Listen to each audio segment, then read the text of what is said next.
herzlich willkommen bei whisky.de, dem Treffpunkt feiner Geister. Und heute gibt es mal einen tollen Tag am Strand und nicht irgendwie in der Brennerei. Nee, kleiner Scherz. Ich bin hier bei der Machir Bay. Das ist wirklich ein toller Sandstrand. Und hier kann man auch einen tollen Sandstrandtag verbringen.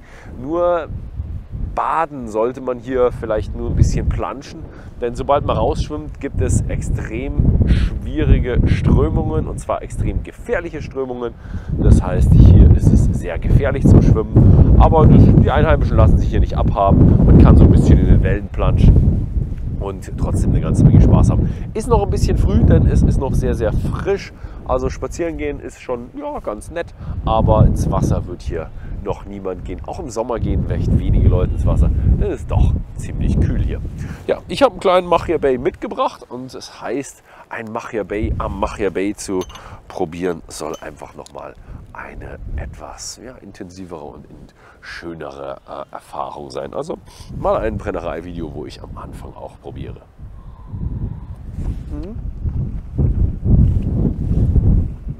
Oh ja, Machir Bay am Machir Bay, das ist eine tolle Erfahrung. Gut, soll es mal gewesen sein von der Umgebung hier. Und jetzt gehen wir mal über die paar Hügel noch und dahinter befindet sich die Kilchoman Brennerei und da wird ein toller Whisky hergestellt, unter anderem dieser hier. Das Besondere bei Kilchoman ist, dass es eine Farmdestillerie ist und ja, sie sind wirklich so, wie es früher traditionell war. Sie sind eigentlich eine Farm mit angeschlossener Brennerei. Sie haben 155 Hektar Land mittlerweile zum Anbauen von Gerste. Das haben sie sich so nach und nach zugekauft. Und auf diesen 155 Hektar Land bauen sie die Sorten Sassy und Planet an. Und ja, da kommen dann immer so 300 bis 350 Tonnen Gerste raus, die dann verarbeitet werden kann. Gerste ist nicht die einzige Zutat für den Whisky. Wir haben noch die Quelle und das ist die Old Glen Osma. Die ist so den Hügel hoch und da kommt dann frisches Quellwasser raus, das dann auch noch für die Produktion des Whiskys verwendet wird. Zusätzlich kommt natürlich bei der Whiskyproduktion immer noch etwas Treber, also der Draft fällt dabei ab. Das ist im Grunde das, was bei der Mash-Tun übrig bleibt. Sehr proteinreich und das ist sehr gut für normalerweise für Cattle Feed, also für das Rinderfutter. Sie haben 25 Rinder, die natürlich damit gefüttert werden, aber auch 600 Schafe. Und ich habe sie nachgefragt, ja, auch die Schafe vertragen diesen Treber und werden damit regelmäßig gefüttert. Zusätzlich haben sie immer noch so viel Treber übrig, dass sie es noch an andere Farmer von Schafen und Kühen hier auf der Insel verkaufen. Und ja, ist ein toller Kreislauf. Genau, ja, das ist dann hier so der Anbau. Zurzeit regnet es nicht, also es regnet schon ein wenig, aber das ist für Schottland noch kein Regen und deswegen wird hier das erste Feld gesät. Sieht man hinten schon den Traktor mit dem Säapparatus und der wird dann über den Sommer wird das Ganze dann wachsen und im Herbst wird dann das Ganze geerntet, damit die Brennerei wieder nächstes Jahr auch einen schönen 100% Islay Malt machen kann. Die Geschichte von Kilchoman fängt ca. 2004 an mit der Familie Wills. Die sind ja ein unabhängiger Abfüller. Sie waren so ein bisschen im Weingeschäft und hatten aber große Verbindungen hier zu der Insel. Sie waren extrem oft auf Islay und haben sich dann irgendwann dazu entschlossen, wir gründen eine Brennerei. Und 2005 ist die Brennerei dann im Grunde eröffnet worden, wo dann das erste Fass abgefüllt wurde. Also eine sehr, sehr junge Brennerei, seit 125 Jahren die erste Brennerei, die wieder auf Islay eröffnet wurde. Aber es gibt zahlreiche Brennereien jetzt, die eine hat es sogar schon geschafft, wieder zu eröffnen, eine neue zu eröffnen. Jetzt kommt bald eine, die wieder eröffnet wird. Also es kommt langsam wieder noch mehr Brennereien auf die Insel Islay. Kilchoman ist der Name einer im Grunde Kirche oder einer Gegend einer Kirche, die hier in der Gegend gebaut wurde. Und die Ruinen sieht man immer noch, wenn man zur Brennerei fährt, sieht man die Ruinen, die hier gestanden sind. Und diese Kirche ist die Kirche und der Holman ist eigentlich der Priester, der damals in dieser Kirche gelebt hat. Aber sehr, sehr alt. Das ist einfach der prägende Name für diese Gegend hier, ja, über diese Kirche, beziehungsweise es ist ein bisschen kleiner. Es ist eher eine Kapelle. Die Brennerei war durch ihren Islay-Ansatz, durch ihre Malting Floors, große Beliebtheit hat sich gefasst und sie haben ja ein bisschen erweitert über die Jahre.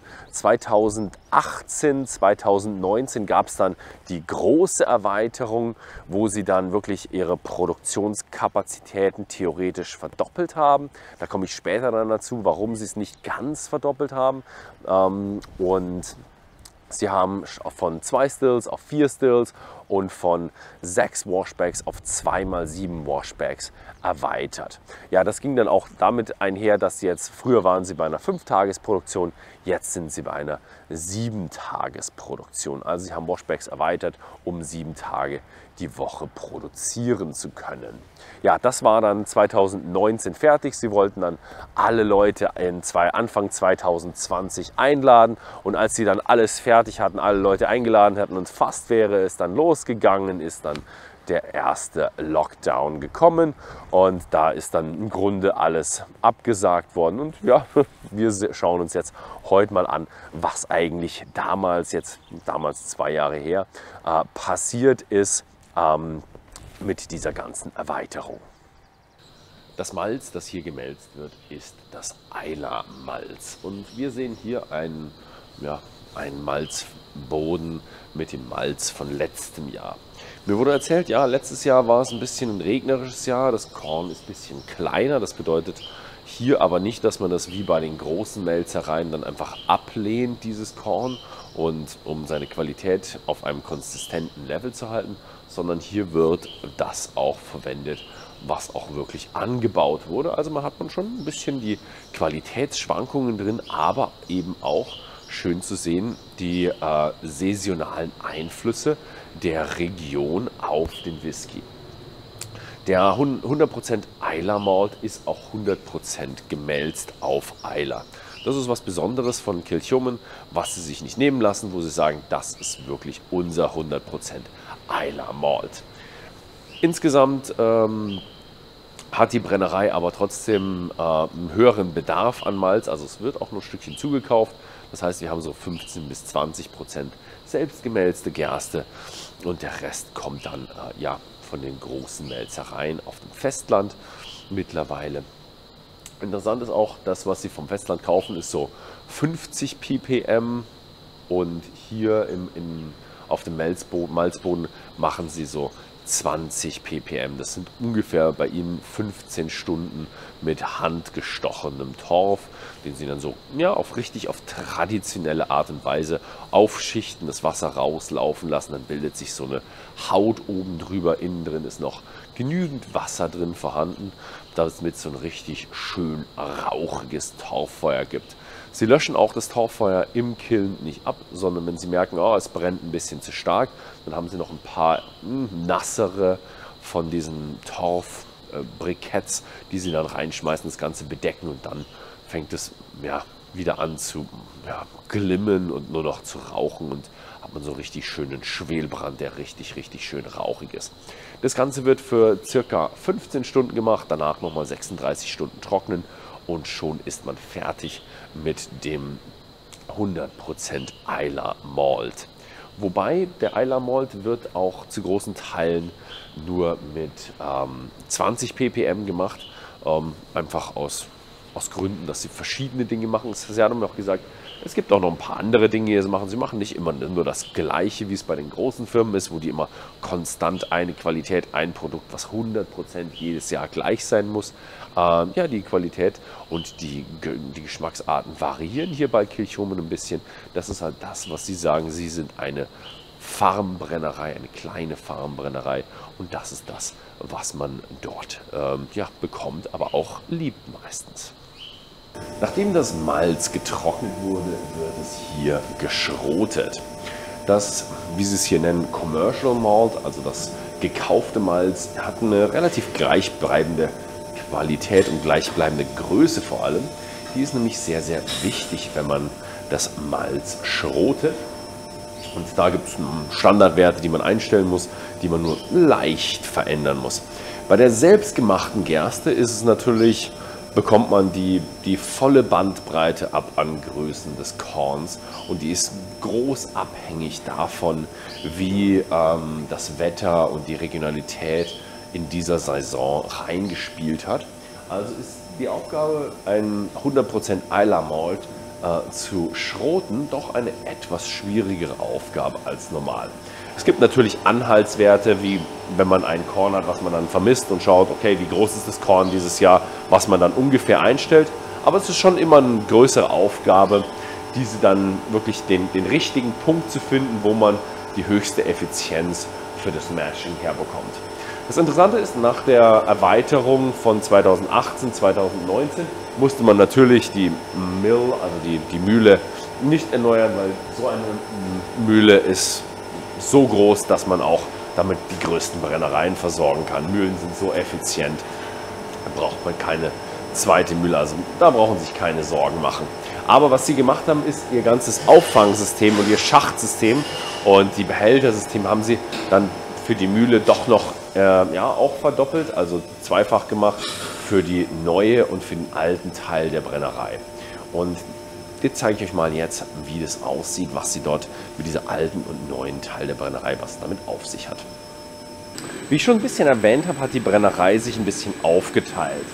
Das letzte Mal, als ich hier war, seht ihr da hinten noch diese kleinen Steinpfeiler. Das war noch eine komplette Steinwand. Die wurde herausgebrochen und das hier ist dann das neue Stillhouse. Und hinter mir ist die neue Mashtan und ganz im Hintergrund seht ihr die alte Mashtan. Also sie haben im Grunde jetzt zwei Mashtan. Und das haben sie, weil sie wirklich eine gute Trennung hinbekommen wollen zwischen dem kommerziellen Malz, das sie zukaufen, und ihrem 100% Islay Malt, das sie sehr, sehr gut davon trennen wollen. Das heißt, sie haben auch zwei Schrotbehälter, eben einen für Islay Malt und einen für kommerzielles Malz, um eben das Ganze zu trennen. Ja, 1,2 Tonnen von Gerstenschrot werden in die Mashtan eingefüllt, dann mit 4000 Litern Wasser besprinkelt und daraus löst sich dann die Stärke und der Zucker und vor allem die Stärke wird durch die Enzyme umgewandelt in Zucker.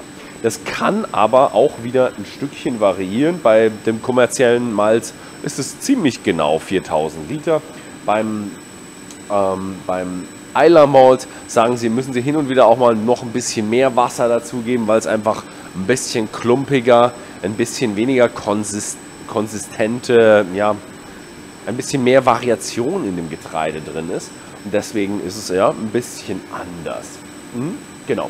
Dann gibt es noch einen zweiten Vorgang, der hat 2000 Liter. Insgesamt nimmt man dann davon 6000 Liter von diesem sehr, sehr zuckrigen Brei oder zuckrigen Wasser. Besser Wasser, denn sie suchen hier, versuchen einen Clear Wort, also ein sehr klare Maische rauszubringen. Die ist dann sehr, sehr wichtig für den nächsten Schritt und zwar die Fermentation. Die fertige Maische wird in diese Stahltanks eingefüllt und nachdem sie 500 Liter befüllt haben, kommt die Hefe hinzu und man füllt sie dann auf 6000 Liter, sodass sich alles gut vermischt und eine gute Fermentation entstehen kann. Früher hatte die Brennerei weniger Washbacks, sie hatten dann ein bisschen erweitert von 4 auf 6, dann sogar nochmal auf 7 und jetzt über die zweite Hälfte der Brennerei haben sie nochmal 7 Washbacks hinzugefügt. Und das Interessante ist, die Washbacks sind dedizierte Washbacks, also jeder Teil, jedes Still hat im Grunde 7 Washbacks, von denen sie befüllt werden. Und die letzte Washback für die alte Stills ist diese 7 hier und die anderen zählen dann wieder hoch. Und es gibt sogar noch 2 Washbacks nicht außerhalb, in einem anderen Gebäude, die dann für die neue Still da sind. Richtung Geschmack habe ich ja schon erwähnt, wollten sie eine sehr klare Maische haben. Das gibt ihnen die Möglichkeit, einen sehr, sehr fruchtigen Charakter zu bauen. Das ist auch das, was sie wollen. Sie haben 84 Stunden Fermentationszeit. Das ist eine ganze Menge. Mit der Hefe, mit der Fermentationszeit und der klaren Maische kommen sie auch ein richtig schön fruchtig, leichten, florales Bier, was ja, einen Charakter hat, genau richtig für einen leichten, fruchtig-floralen Charakter, um ihn aufzubauen.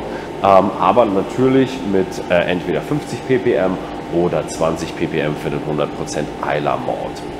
Am Ende kommt man so auf 8 bis 9% Alkohol raus, nachdem es voll durchfermentiert ist, und dann geht es weiter in die Wash Still. Ich stehe jetzt hier im neuen Teil der Brennerei und hinter mir sind die zwei neuen Stills. Sie sehen ein bisschen anders aus, liegt aber daran, sie sind komplett gleich. Es liegt aber daran, dass sie ein bisschen höher gebaut wurden, dass sie ein bisschen größer aussehen. Also der größte Teil einer Potstill, der größte Teil an Volumen, an Kessel, ist eigentlich immer im Boden. Hier hat man sie ein bisschen höher gesetzt, damit sie einfach besser für die Touristen, die hier einen Rundgang machen, aussehen. Man sieht sogar so ein bisschen so den konischen Teil unten. Denn wenn eine Washstill destilliert hat und es kommt kein Alkohol mehr raus aus der Washstill, hört man ja auf zum Brennen. Und der Rest, was übrig bleibt, heißt Pot Ale und wird, muss ausgelassen werden. Deswegen muss eine Potstill unten immer konisch sein, dass es dort einen Auslass geben kann und nichts zurückbleibt. Ja, die Washstill wird mit 3000 Litern befüllt und ist dann ist es ungefähr ein halber Washback. Also die Washstill muss zweimal arbeiten, bis ein Washback leer gebrannt ist. Weiter geht's in der Spirit Still, und die Spirit Still ist dann sehr ausschlaggebend für den Geschmack.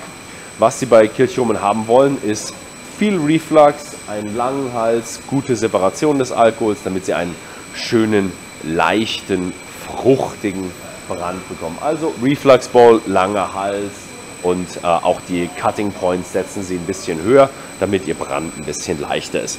Und ich habe hier mal einen Rohbrand drin. Das ist jetzt ein Islay Malt von der neuen Brenne.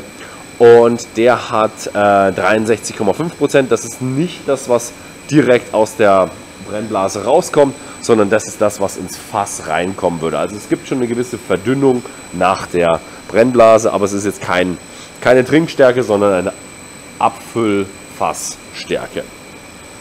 Oh ja. Und der ist richtig schön leicht, fruchtig und nur leicht rauchig. Also das hier ist der 100% Islay mit 20 ppm. Also er ist gar nicht so rauchig, wie ich jetzt zum Beispiel meine Kilchoman mich erinnern kann. Ich weiß gar nicht, wann ich das letzte Mal den 100% Islay hatte.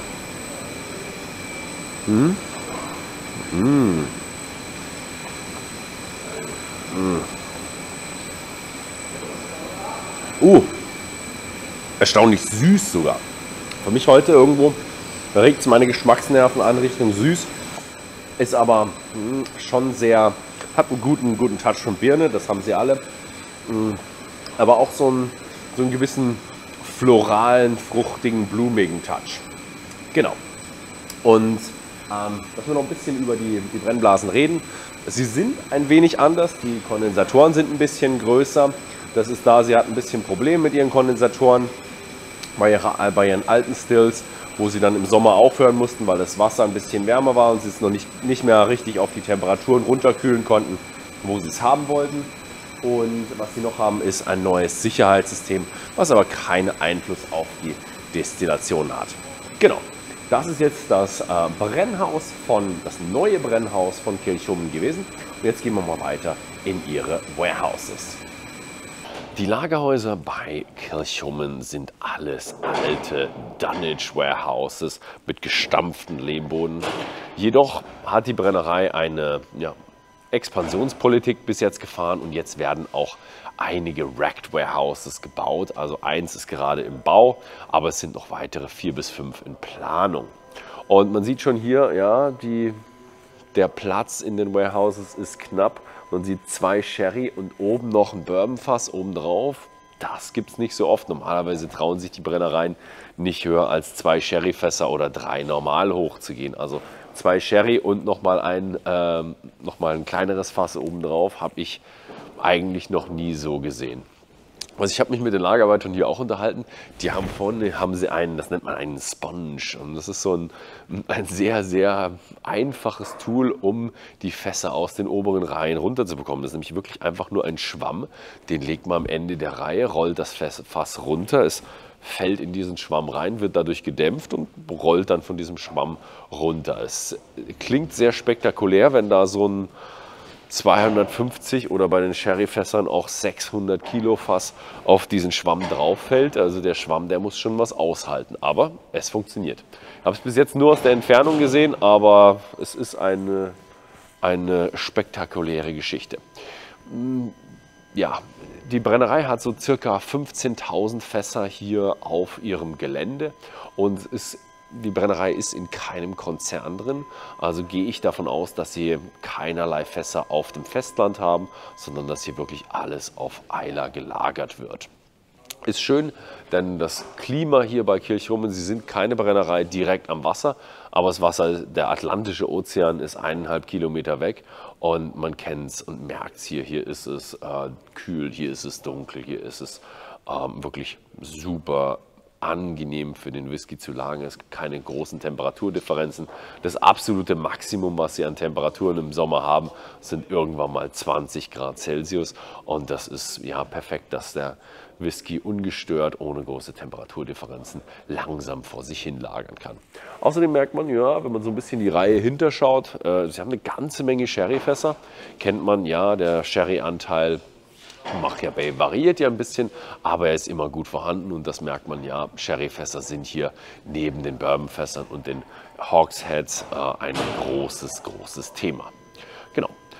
Das ist jetzt mal gewesen mit der Produktion. Nach der Produktion hier geht es sogar noch weiter. Die Brennerei hat nämlich auch noch eine Abfüllstraße. Also die Flaschen von Kilchoman kommen wirklich vom Wachsen auf dem Feld bis in die Flasche auf Islay. Also sie haben eine kleine Abfüllstraße gebaut, sie haben sehr, sehr viele lokale Kräfte für das Abfüllen und da werden die Flaschen wirklich in die Flasche gefüllt.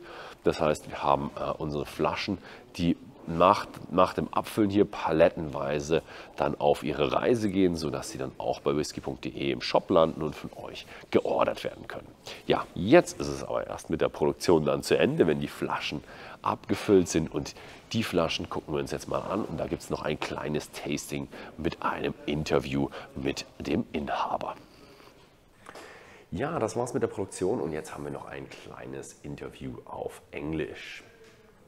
So this was it with the production, and now we're having a little interview and a bit of a tasting with Anthony Wills. You have 27 years of experience within the whiskey industry and you're the founder and the managing director here. Thank you very much for having us here. It's a pleasure. It's a pleasure. I love the whole farm and your whole company. I really love that. We actually also a family business. I'm actually second generation.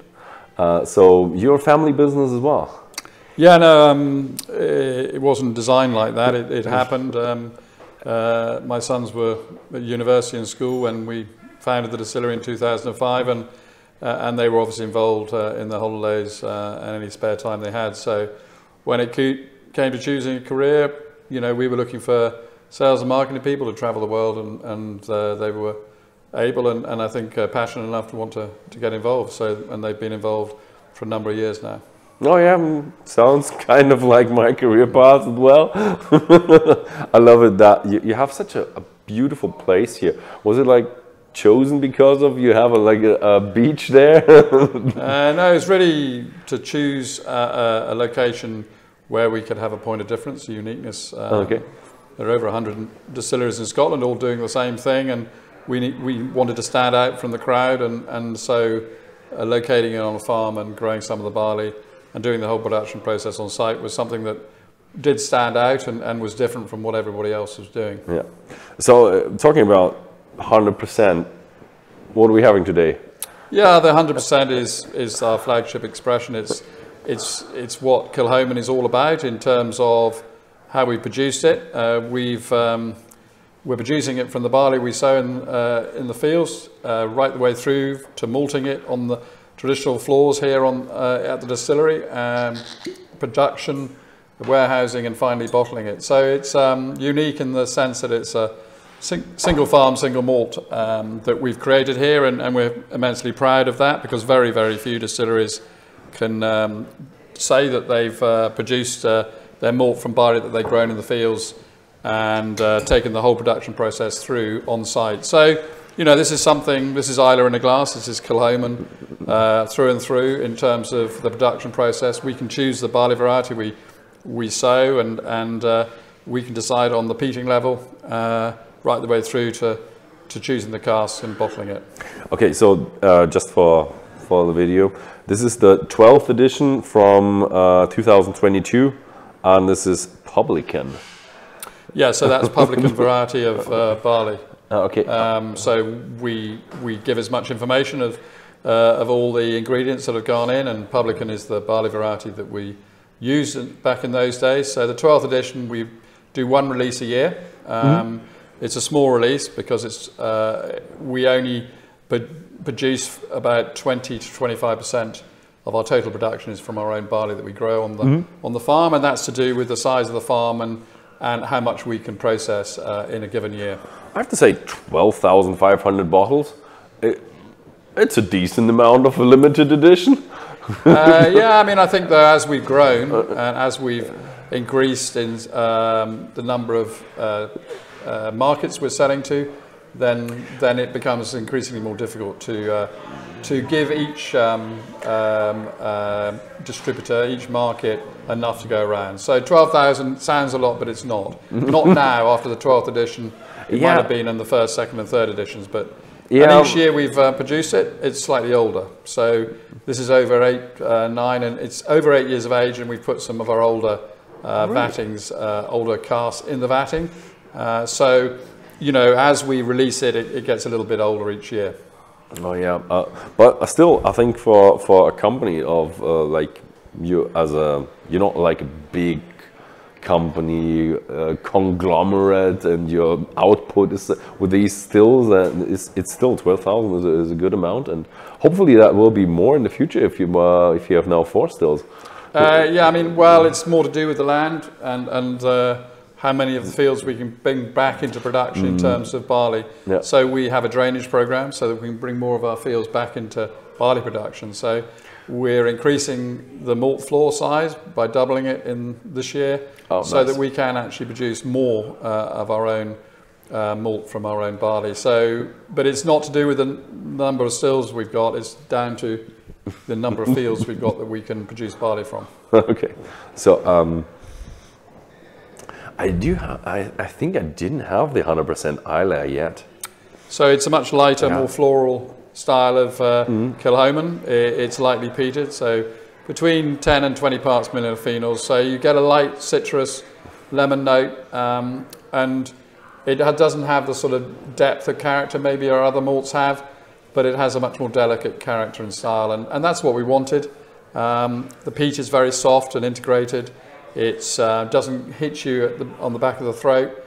It's very soft, and as a more lightly peated variety, then you don't get so much peat and smoke and briny, salty character. You get it on the back of the palate, but it's very integrated, and we bottle it at 50%, so slightly higher strength, but our spirit character can take that. It's quite sweet and floral, so at the higher strength, it doesn't taste like that. So I did have your new make from the 100% Islay. It does have a bit of a character in there, what I've seen from the new make, although that was 63.5%. Yeah, so this is got some sort of mainly bourbon cask maturation. So I think it's 28, 29 first fill and refill bourbon barrels, and 6 Oloroso sherry butts. And the sherry butts just give it a bit more depth and a bit more colour and character. So it's non-chill filtered, natural colour. So all the colour comes from the cask we matured in, and you can see that it's got a little bit more colour than the Machir Bay, and that's the additional sherry we've used in this vatting. So in terms of colouring and chill filtration, you don't even have the equipment, do you? Well, we wouldn't use it. You wouldn't use it? No. I mean, we wouldn't use it because you're so adding, they're all non-coloured, non-coloured, and certainly no chill filtration. And that's important to us because then we're bottling with just coarse filtration, no added or anything stripped out, which chill filtration and colouring does. Yeah.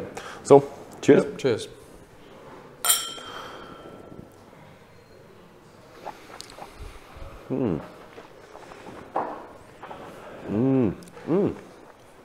So it's a very big mouthfeel, coats your mouth, and it's a lovely long lingering finish with a little bit of that smokiness coming through at the back of the palate. More of a smokiness than I expected. Yeah. From the nose, you do have a smokiness, a bit of intriguing smokiness when you have it in your mouth. Mouth warming, a bit of a bourbon character in there, but the smokiness with really 20 ppm comes through very well, I would say. Oh, I love it. So the idea behind the distillery, how did you come up with it? As I said, I think it was more to do with there are already 100 distilleries around Scotland. There were 8 working distilleries here on Islay when I built Kilchoman, and we needed a point of difference, a uniqueness that would make us stand out. I think it helped that consumers were becoming more interested in trying different brands and different distillery bottlings than the tried and tested brands that are already out there. Social media played a huge part in that, but we wanted to stand out. So building it on a farm was what I felt would stand out from the crowd. You know, that's how distilling started in Scotland all those years ago, 200-300 years ago, where farms on Islay grew a bit of barley, fed a lot to their livestock, but also made a bit of whiskey. And those farm distilleries, and there were 35 registered farm distilleries on Islay back in the sort of 1800s, and they turned into the big distilleries that we have now on Islay. And the industry's changed out of all recognition. Whiskey has grown throughout the world in terms of popularity, and blends have really pushed that forward. And now in the last 10 or 15 years, single malt has come back strongly in terms of the category, and premiumization is something that everyone's looking towards and spending a little bit more money on the bottle they buy rather than just the cheapest they can find on the shelf. So single malt has really come back strongly, and we felt when we built Kilchoman, the timing was right, because suddenly consumers were very interested in other single malts, and fortunately Islay as a category, a region of single malt in Scotland, has seen the biggest growth of any region in Scotland. Yeah, I think the premiumization, took really place in over the last 2 decades. I think I was at the beginning, I was a bit, when I heard the concept, I was a bit afraid about, is that still going to match the price point? Is the customer going to pay that? And was a bit worried, but it turned out really, really well. Yeah, I mean, I think that age statement is something that will always be a debate about that, and I understand that. We've always gone non-aged because of the average age of our single malts is relatively young at the moment. So putting an age statement would be counterproductive. Who knows what might happen in the future? Yeah, definitely. I don't think you would have made it in the 80s though, because that was still with not a lot of blends and there was not that single malt push yet. But the time was perfect for Kilchoman to be open. I think if we opened it 5 years earlier, so in 2000, it wouldn't have had the success because the consumer still wasn't ready to embrace a new brand. It wouldn't have been so successful. Timing-wise, we were the first of the new wave of distilleries in Scotland, and we were ahead of the game because after us, it was 5 or 7 years before another new distillery started, and then we've had a whole new wave of distilleries open up in Scotland. I think it's about 50 now. I've lost count. Yeah, there's a new distillery every week. Okay, that is including all of the Americans that are popping up, but new distilleries are pretty popular right now. I think they're becoming less so now because I think we're in danger of overdoing it. But look, I'm just happy that we got ahead of the game because in a small way we've built a brand. And I've got ahead of the next wave of new distilleries that are going to hit the shelves. Yeah, I think your branding is really nice, just because of. But the branding is really influenced by what of your production, I would say, because of how deep you get into it. But so what's the next one we're going to have? So in 2012, we decided we needed a core expression. In other words, a a release that was regularly available, always on the shelf, and to promote Kilchoman in more volume line in terms of something was always available, and therefore they could always buy a bottle. And that was what Machir Bay was released for in 2012, so that's now nearly 11 years ago. It's bottled at 46%. And to my mind, you know, bourbon cask maturation for Islay whiskies has always been something that makes the style of Islay stand out. It's light and fruity bourbon cask, so it doesn't, there's no hiding place. So this is 90% matured in first fill bourbon and 10% in Oloroso sherry. So just a smattering of sherry. And this is from commercial malt, so we only ever release one release of our own harvest, our own barley that we grow and malt here. And then the other releases are all from commercial malt. We call it commercial malt because that's what it is. Everyone buys it from a commercial malting, so all distilleries do. And then you specify the peating level. So this is at 50 parts per million of phenols. So the higher of the standard bottlings here on Islay. Ardbeg also use 50 ppm, 45 to 55 ppm. Lafroy, Kalila, and Lagavulin, we're talking about sort of 40 ppm. And then you've got, and Bowmore's up at there, and then you've got Bunnahabhain and Burracladdy way down at sort of 5 to 10 parts. But everybody's now releasing all sorts of weird and wonderful things involving peat. And even on the mainland, they do releases of peated varieties, but our peat here is pretty unique and different, and it has this sort of salty, briny character because of our location. So this is much... oh yeah, that has much more punch, much more sort of smoky, briny, salty character. Definitely. Peaty, briny is that what I have on my nose right now. And, you know, lemon and citrus notes are something that always, for me, come through on it. So floral and sweet. The sweetness is about our spirit character, which has this floral, clean, sweet character.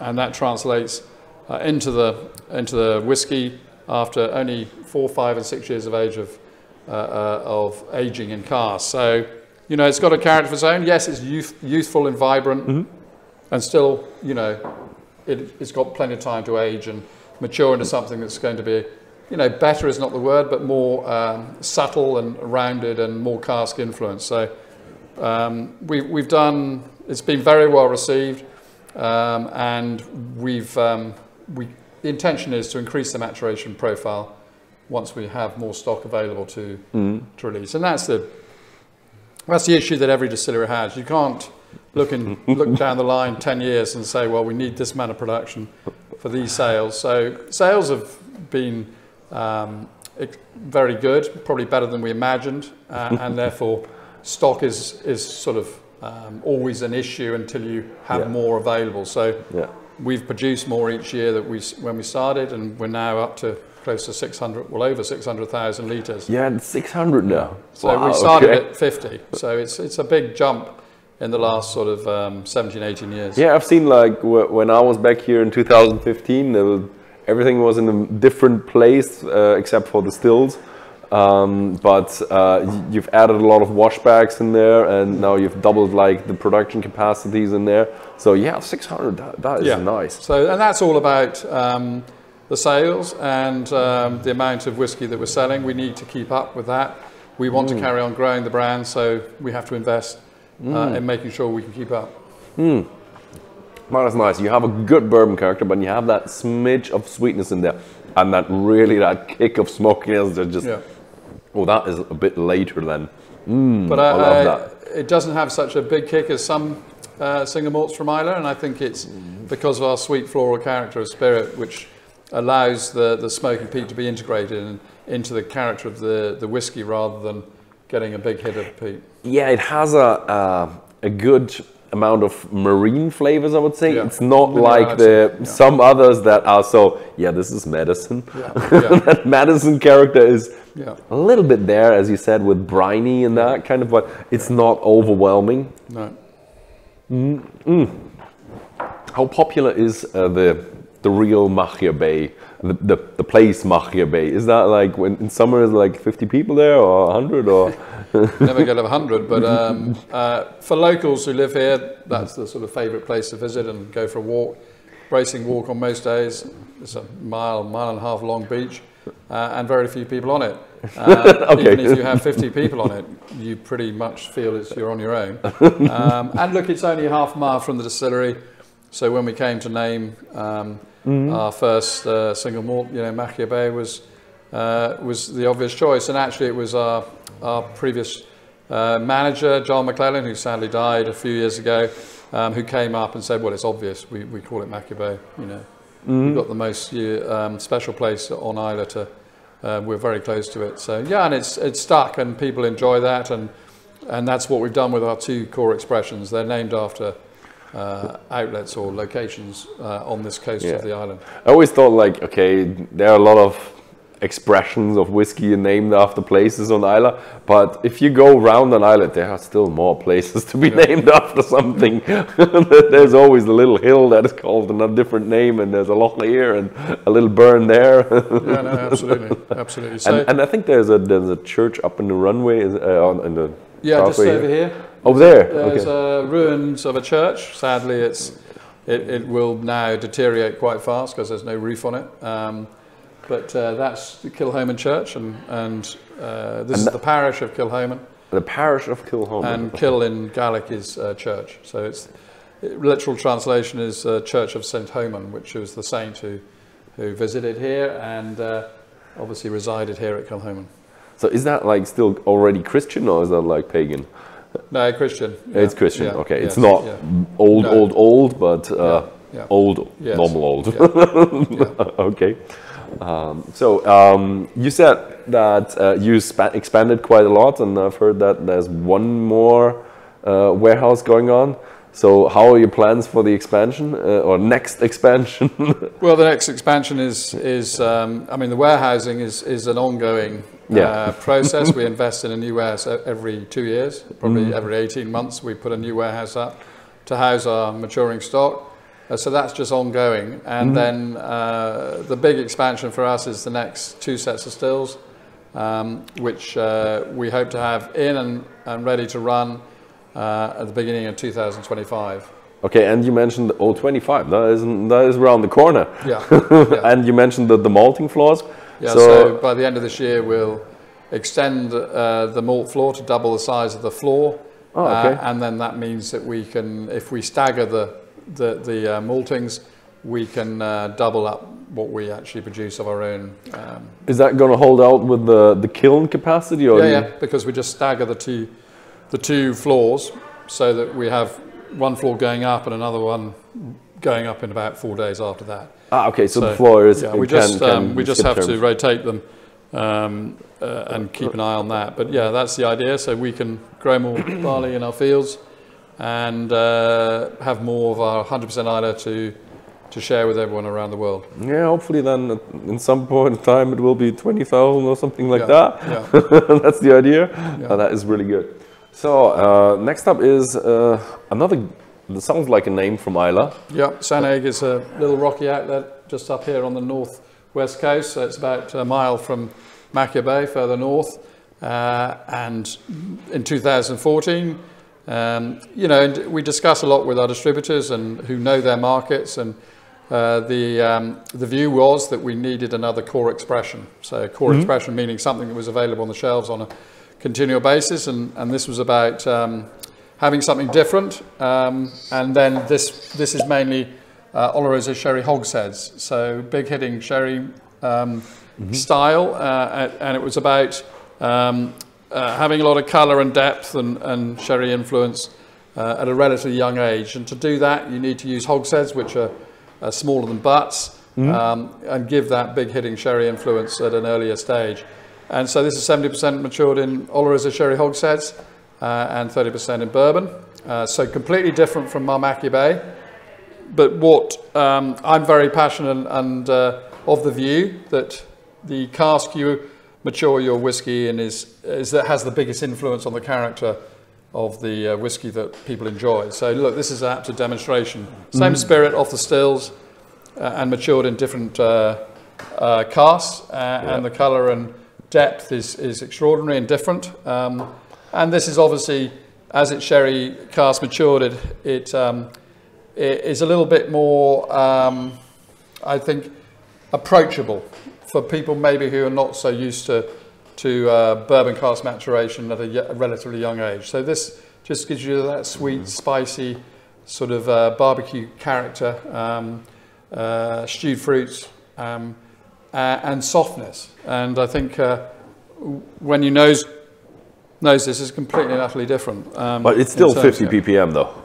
Yeah, same malt character. Same malt character, 50 ppm. 50 ppm, just different casks used in the maturation process. These are the similar age, 4, 5 and 6 years of age. Both of these whiskies, and just the sherry influence, the sherry cask influence, just gives it a big hit of colour and character at a relatively young age. And that was the idea. Saneg has been hugely popular, probably more popular than we imagined. We deliberately put the price point up by at least £10 or more a bottle. So that was about us saying, well, we fill mainly bourbon, not so many sherry hogsheads, and so that, but it doesn't seem to have made any difference. I think people love this. It's won various awards, as has Machir Bay. And the influence of that sort of briny, salty character and sherry is always more difficult to work with because it's getting the balance right between the sherry influence and the spirit character, which you want those peaty, smoky, salty characteristics to come through. You don't want them to be completely smothered in sherry, but I think it's worked very well. We're very pleased with it, and the feedback has been very positive. Yeah, I like it. It's much more milder from my point of view. Yeah, the other one is, as you said, straightforward. The bourbon character, refill bourbon and first fill bourbon just doesn't hide that much. And yeah, it's always said 60–70% of the flavor in whiskey is maturation. Well, I think there's any doubt about it. We all like to talk about all sorts of other things that go on. Terroir is something that people like to discuss a lot now. My view is it's very much more towards the barley variety used in the fields, and we've showcased that and trialled that, and there is a different character in the spirit with different barley varieties, and then different yeast varieties in the production process. Completely changes the character of the spirit, but we're not selling spirit, we're selling whiskey. And so from the spirit, off the spirit safe, we're putting it into cask for 5, 10, 15 years. And so the influence of the cask will dominate, and the characteristics from the yeast or the barley variety will narrow right down. So it's something we talk about, but I think it's about being innovative, and we do a lot of that. That has a bit of that sweetness combined with the smoke. That always reminds me a bit of a smoked ham. That has a bit of that feeling in there. Strangely enough, it has a bit of that marine flavor as well. Yeah. So it's a bit of a roller coaster. I see why people like it. That they like the complexity in the whiskey when you have a little bit of there, have a little bit of there, and good amount of character in there. Yeah, the thing is, you have 60–70% of cask influence in there, but still the 30–40% of what you have before the cask is still important. Yeah, but I think what every distillery will tell you, I think, is that you're trying to produce a consistent style of spirit off the stills, and not try and be too funky and change it too much. You can do, and we do. We use different yeast varieties occasionally, and we take different cut points. And I think, but what it is about consistent character of spirit, and then let the wood go to work. And I think, look, I think most distillers would tell you that's what they do, but you're bound to be tweaking it a bit and being innovative and showcasing things differently. And that's what we do. We're a private company, we're a small company, so we have that flexibility about showcasing things slightly different. I think that most of the big companies just really tell out the big, we're not changing anything. They do change a little bit. If you get behind the scenes there's always a little bit of tweaking. They do have different varieties coming in there every now and then. Well, the barley varieties will be barley varieties are definitely changing. But I think the production process and parameters will be pretty much set, and only change if a different barley variety requires a different production process. Yeah, I do know some companies who did change their recipe at some point of time, but not that many, and they have like their focus is gonna stay the same. Yeah. So I don't think it's that bad if you do change it a little bit. I mean, people do like the limited editions that are like the same, but they have a bit of variation in there. People do like that, and people appreciate that. I think the smaller companies can innovate and change things, and these will never be the same each time you release them. The colour might be slightly different, and there might be a slightly different taste, but on the whole, they're pretty similar each time we do the batches. So we do them in small batches. We don't bottle it all off for the whole year. And you know, if you're a big company who's marketing, promoting their 10-year-old standard single malt, then it needs to be the same, because what you're trying to do is take the consumers with you on this journey. So that's why you standardize the style and character and the color of that product. So, but things are moving away from that to a certain extent. And, you know, lots of privately owned, smaller companies are innovating much more, you know, higher bottling strength, 46, no chill filtration, no added color, and then doing limited releases and single casks, and showcasing what each distillery can do in promoting a different style and character of their own distillery characteristics. So it's fun, and there's a huge number of consumers who are now very well educated and knowledgeable about whiskey. Yeah, there is the hobby whiskey is really getting into, like, in Germany, I think the hobby whiskey in the UK, that it was always there. The whiskey, Scotch whiskey, was always there. In Germany, it was like we were more influenced on the Eastern Germans and vodka, and the Western Germans were more with fruit schnapps and corn, which is kind of a vodka.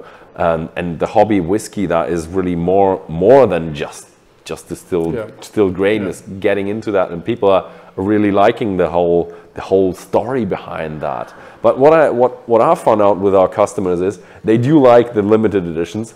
The thing what they don't like is when they have one that they loved and they can't get it anymore. But the thing is, you have every time you have something new to be excited about, but you can't really get it from the past. That's why it's called limited. Limited. I think you know, we've released 4 a year. 100% Islay and Loch Gorm are released annually, and then we have 2 other limited releases alongside that. So look, I think what we've done is innovate with our cask types and full maturation in these cask types. So, you know, that's what's fun, is showcasing your spirit character in different formats using different cask types. Yeah, and if you can't move on, then you have to let go of the past at some point. So this, I didn't actually mention that yet. Here, let me show it in the camera. You have a really nice logo in the, what's it called? Yeah, that is called it's a sort of logo. We call it, it's a Gallic symbol. And look, designers like to put their own. Is it Triskill? Is it? What was it called? I call it a logo. What is it the thing? Freeze world? Isn't it? I think. Well, someone might come up with some name for it, but this is a Gallic symbol that is not associated with a distillery. Okay, it's a Gallic symbol that could be anybody could use, I suppose. We've grabbed it and run with it, and we put it on all our bottles and all our packaging and promotional material. Okay, cool. So the Loch Gorm is like right over there, and you took the name from there. We took the name from the Loch, which is lake in Scottish, and it's a brown peaty coloured loch lake, and appropriate for our regular limited release once a year Loch Gorm, which is fully matured in Oloroso sherry butts, so it's butts rather than hogsheads. Okay. So more balanced maturation, longer term maturation, and probably for the sort of well-educated palate, probably better in terms of its maturation process than the Sannig, which is big hitting peat up front. This is sort of mellow and takes a while to mature into something that's, and it's a different style to this Sannig. It's more sort of rounded and softer and less sort of upfront peat and smoke and sherry. Oh, okay. Well, that sounds good to me.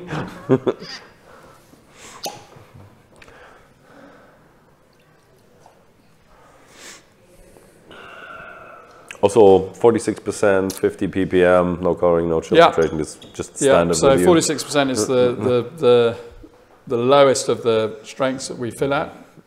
These two, Machir Bay and Sano, and Loch Gorm.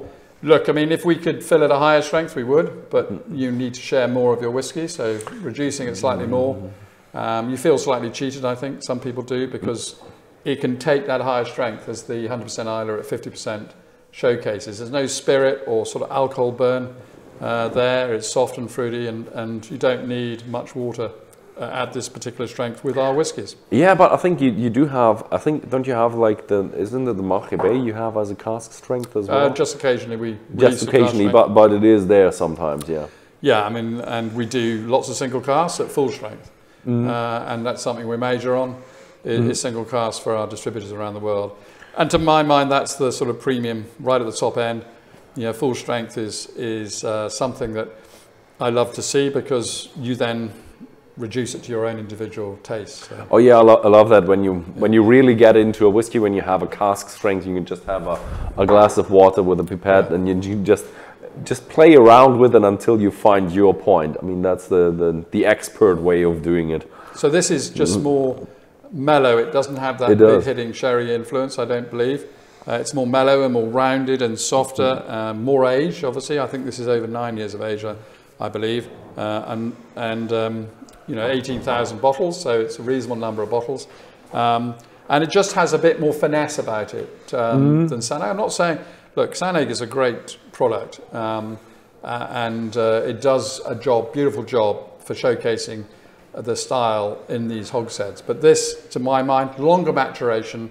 You can take this out to 15 or 16 years of age, no problem at all.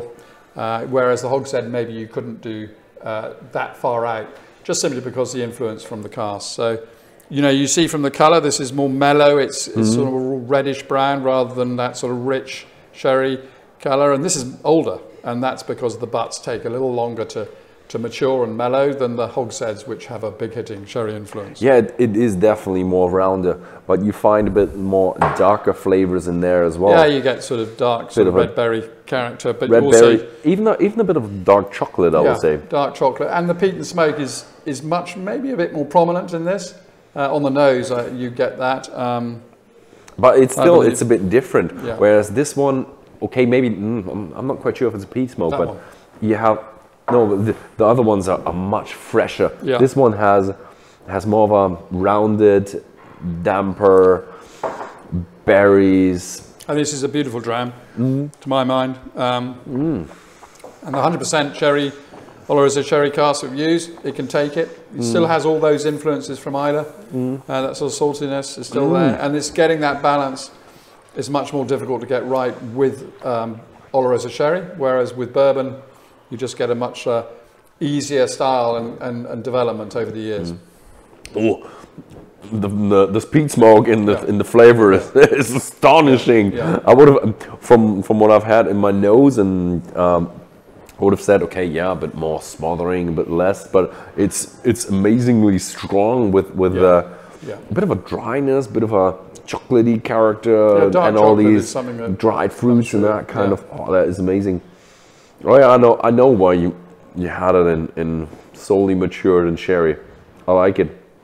Although I do like the balance from the Samite, because they're all very individual. I think all these four are very individual in their character, and that's what we like, is to showcase things in different formats and allow people to taste and select and to enjoy.